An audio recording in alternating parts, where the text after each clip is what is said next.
Hey guys, so I want to talk about these 20 items that have made my houseplant life easier. As your plant parenting progresses and you buy more plants, you'll probably end up with these things. If you already have a crap ton of plants, then you probably have all of these items. So I'm going to start with the items that I needed at the very beginning of my plant journey to what I need now that makes my plant life easier. So let's begin. Okay, so I bought some plants. I'm like, okay, I'm all set. I have a watering can, I have a plant stand, I have some soil, I have some fertilizer. That's all I need. Nope. That's actually all I needed when I had 2 plants, technically 5, but my cacti and aloe vera don't count. So these are the 5 basic items that were very helpful for me in the beginning when I started collecting my plants.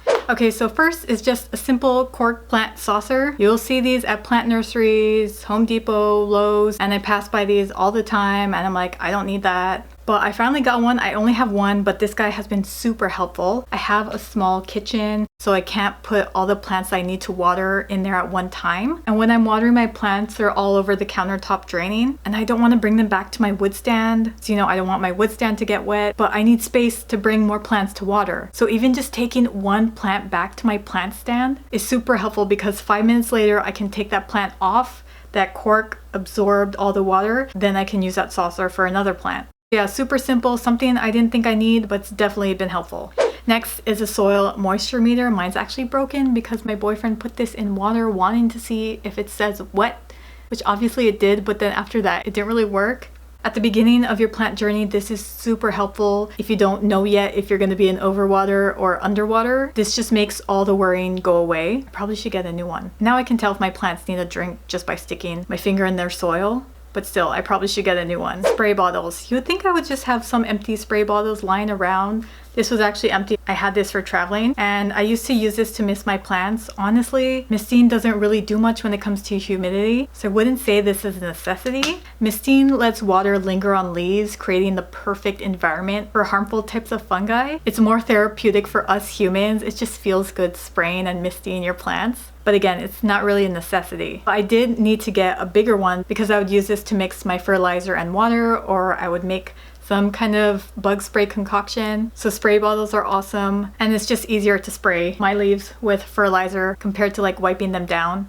Deep saucers or Tupperware for bottom watering. When I first had my plants, I had no idea what bottom watering was. Now I bottom water like 90% of my plants. Again, I only have one, but he's super helpful because I do have more Tupperware. I used to also use my big pan to water my plants. So yeah, just Tupperware in general or deep saucers are super helpful when you're watering your plants. Even more helpful are self-watering plants. When I first got Barbados, he was crazy root bound and I would have to water him every other day, and it was getting really frustrating because I would water my other plants once a week, but I had to check up on him like almost every day. So I switched him over to a self-watering pot, and ever since then I've never had to worry about him. I water him like every 3 weeks during winter, like a whole month. He would be fine without me watering him. I'll just fill it with water, forget about him, and he will be fine. Self-watering pots just take out all the worry when it comes to watering. So again, if you're starting out with your plants and you're not sure about watering, definitely try self-watering pots. Don't use them for every plant though. Like, I could not use a self-watering pot for my Monstera. He likes drying out between watering. But there are some plants that like consistently being moist. Again, like my Calathea, she doesn't like being dry and she doesn't like being wet. Like, she needs a perfect balance of moisture, and a self-watering pot really helps with that. Next, we have 5 things that have made my pest control easier. I used to always have a peace lily and a snake plant, but I've had absolutely no problem with pests with them, probably because I never watered them. So I had no idea that houseplants could have pests. So when I started collecting more plants, I started collecting fungus gnats, and I was like, oh my gosh, what are these little bugs crawling in the soil? Neem oil. You ask anyone for plant advice, they will always say neem oil, whatever bug you bring up. Honestly, neem oil didn't really do much for me. It didn't do anything for my spider mites. I feel like it didn't really do much for my fungus gnats, especially when I started bottom watering. But even if you don't have any bugs, neem oil is beneficial. It does make your leaves shinier. Do not think this is a one and done kind of thing. Bugs have their life cycle, so you can't just spray this once thinking that it will get rid of all the fungus gnats. You have to be consistent with it. So every week I used to spray the top of my soil with this while I bottom watered. So if you do use neem oil, just spray a layer of this. Make sure it gets in there, maybe not too deep. Don't spray a lot while you bottom water. But again, I haven't really used this as much lately. I use it more for my plant leaves to make them shinier. Another helpful thing is Mosquito Bits. I would put these all throughout my soil, on top of my soil. Honestly, I feel like I didn't see any improvement, especially with my plants that are in self-watering pots because they're always moist. I feel like even if I spread a whole layer of this on Barbados, because he was the one who had a crazy amount of fungus gnats, it wouldn't do anything. And I feel like the best way to use this is to put some in a pitcher. I don't really measure, maybe like a tablespoon, and then pour some hot water on it and make a little like fungus gnat tea. That has definitely worked way better than just spreading this on top. So if this doesn't work for you, then try making it into some kind of tea. So I have my watering can, if my camera will focus. And like I said, I don't really measure. I just shake them in there. I want to say like maybe a tablespoon. And then I just pour in some water that I just boiled.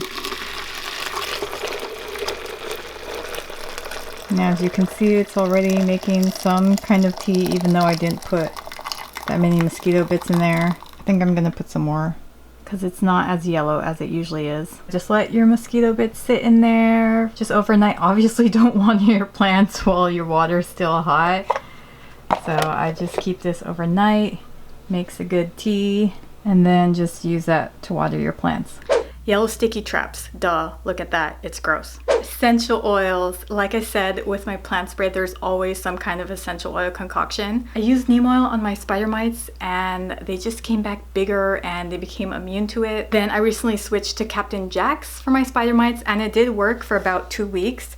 And then I noticed they came back. I sprayed another layer. They still came back the next day. I sprayed another layer. So for about a week, they just kept coming back and it started getting so annoying. So I went on Google and the thing I found was essential oil sprays. It said that spider mites hate the smell of eucalyptus oil.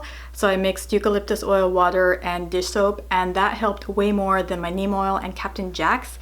They did come back, but they came back as like babies. So I don't know if the essential oils killed the grown-ups or the grown-ups can't handle the smell and the babies handled it, because now I'm kind of in the middle, like, because now I can't see them. They're a little bit more sneaky, but I feel like this helped way more than the sprays. Either way, essential oils are very handy when it comes to pest control. Before I used essential oils, I used an alcohol spray. I put alcohol, water, and dish soap, and that worked well for my spider mites. But for some reason, I like using the essential oils more. I don't know if it's because I think the alcohol is harsh. I don't think it is, but yeah, like I said, I just like using essential oils more. Rosemary, eucalyptus, and lemon is good for spider mites.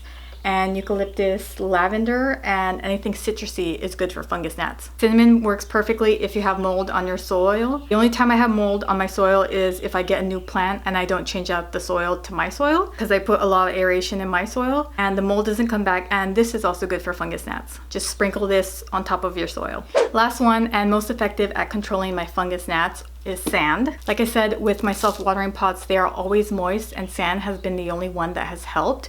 I used to put pebbles, like a layer, 1 inch or 2 inches of pebbles on top of my plants, and fungus gnats will still crawl through and make their way and just birth their babies in there. So I wouldn't recommend pebbles. See, I have my sand in like all of my bigger plants in Barbados, in my Monstera, and like I said, in my Calathea, because she's always moist. The next 5 items are things that I started needing now that I have a bigger collection of houseplants. These are the things I kept putting off, telling myself that I don't need them. I have no idea why. I just like making it hard for myself. But these are so simple and have made my life so much easier.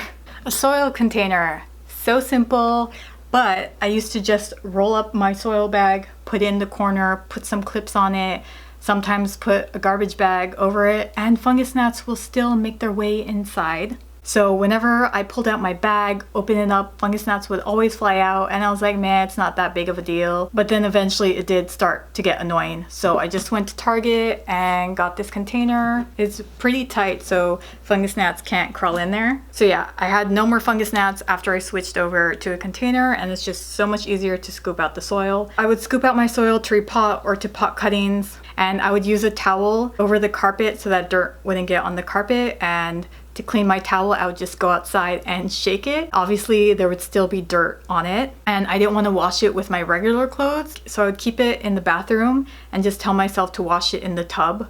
Do you think I ever washed it? No. For months, I kept telling myself it would be so much easier if I just bought a potting mat, and I finally did last month. I bought this on Etsy. You can change the button colors. I like that's clear so that you can see everything when you're potting, because I remember reading some guy's review on Amazon. I think he got like a black or brown potting mat and he couldn't see if the soil was still there. So I think it's awesome that it's clear. This is actually her smallest size. She has 2 more sizes, but I don't really repot any of like big plants. So the small was just perfect for me. You just roll it up and put it away, no mess. Microfiber cloths. After I would spray my neem oil or bug spray or fertilizer on my plants, I actually would use like paper towels or tissue to wipe it off. And of course, tiny bits of it would get all over the plants. So many times I thought I had spider mites on my plants. Even with a regular towel, all the fuzzies would still be all over the plants. And then I saw my boyfriend wiping his VR headset and I was like, do you have any more of those microfiber towels? So yes, he had a bunch. And then I started using these for my plants. And then there's no more fuzzies. Even on my black velvet alocasia, I feel like I always see people asking how to clean them because they are a velvet texture. Okay, see, this is what happens after I wipe down my black velvet with any kind of tissue, paper towel, or just a regular towel. So I just sprayed some Captain Jack's and I'm going to wipe her off with the microfiber towel.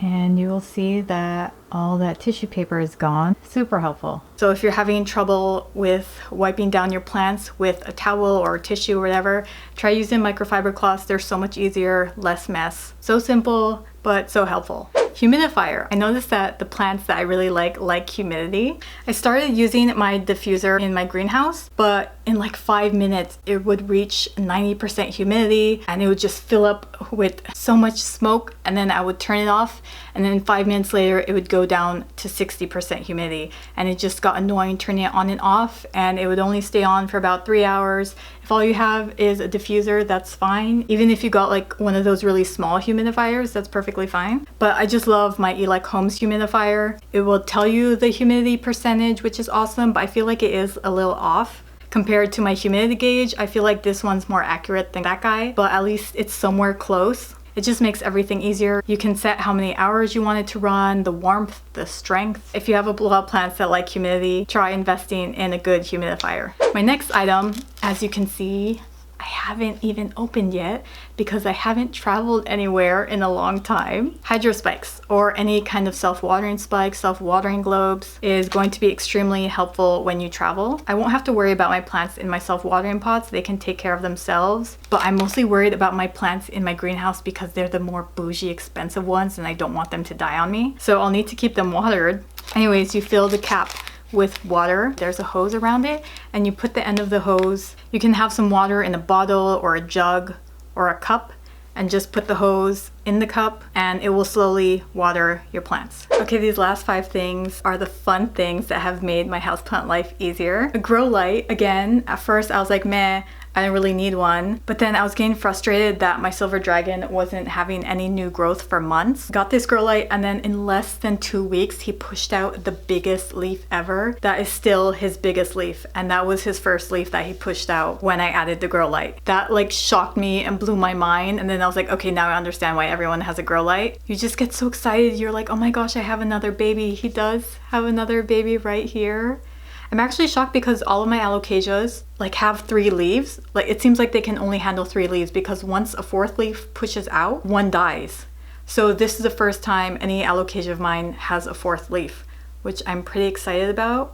I'm not excited about the spider mites because this is a plant that spider mites love. So yeah, if you're definitely having trouble with any of your plants not being able to grow, even if you fertilize them, definitely try a grow light. Carnivorous plants. Seeing fungus gnats on yellow sticky traps aren't as satisfying as seeing them on your plants. I can't believe I almost threw her away. She was in my plants that I've murdered video. I really thought I killed her. Her roots were burnt, like she had no roots at all. They were just burnt and brown and dead. Yet a few months ago, I finally saw some dew on her. And then last month, she caught her first fungus gnat. Oh my gosh, I was so excited. And then literally the next day, she caught another one. But since then, she hasn't caught any since those two. I have no idea why. And I was like, what? Oh my gosh, you're doing your job. So since I got excited over her catching fungus gnats, I decided to get another one. This guy is a lot scarier. I love him. You can really see the dew on him.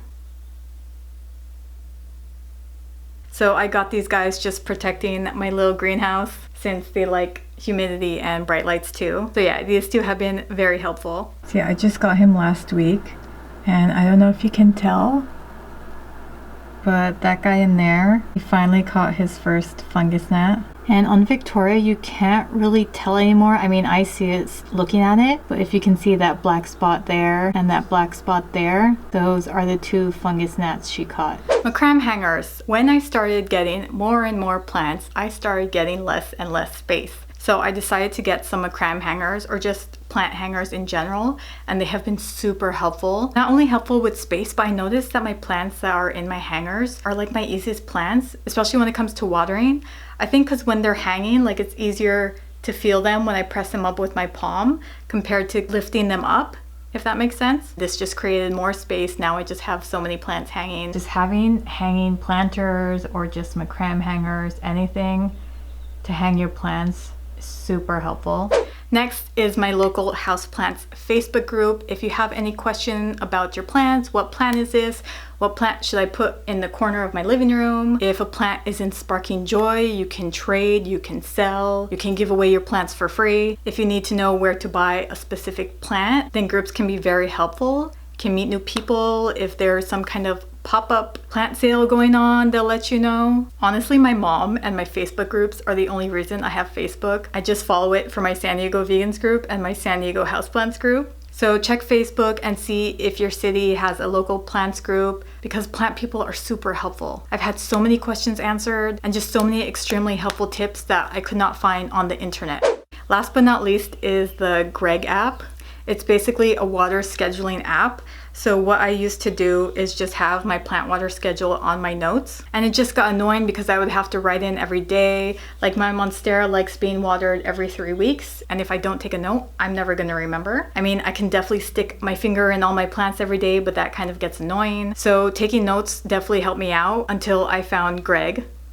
That sounds so funny. I found Greg. So you add all your plants, you take a picture of your plants, you add in a bunch of info. How far is your plant from the window? What type of pot is it in? What type of soil do you have? How big is it? And Greg will tell you when to water. If you don't think you should water that day, then you click snooze and Greg will start getting used to your schedule. It tells you the weather, it tells you little fun facts like, hey, San Diego has more sun today, or just letting you know that these plants can handle dry soil. It's super helpful. This is the only app that I've ever paid for.